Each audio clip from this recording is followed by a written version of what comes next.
Cat web series Netflix पे available है। इस सीरीज में रणदीप हुड्डा ने बहुत ही बेहतरीन रोल निभाया है। आप इनकी कोई मूवी ले लीजिए, ऐसा हो नहीं सकता ये कि अपना किरदार बखूबी ना निभाए। इन्होंने बहुत ही अच्छा कैरेक्टर निभाया है अपना, सारे कैरेक्टर्स ने अपना किरदार बहुत ही अच्छे से निभाया है। जब ये सीरीज में देख रहा था तो मुझे ये लगा कि कहीं ऐसा तो नहीं इन्होंने उड़ता पंजाब को ही लेके सीरीज बना दी हो, पर ऐसा नहीं है। इस मूवी में भले ही ड्रग्स और नशा इन सब के बारे में दिखाया गया है, बट ये उस मूवी से बहुत ही अलग है और बहुत ही इंटरेस्टिंग स्टोरी है ये। अगर आपको डार्क और सीरियस टाइप की सीरीज पसंद है तो ये कैट आपके लिए ही बनी है।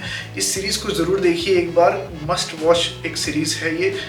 और मैं इस सीरीज़ को अपनी तरफ से 4 स्टार दूंगा क्योंकि मेरे को ये सीरीज़ बहुत ही अच्छी लगी। अब आप देखिए और कमेंट करके बताइए कि ये सीरीज़ आपको कैसी लगी।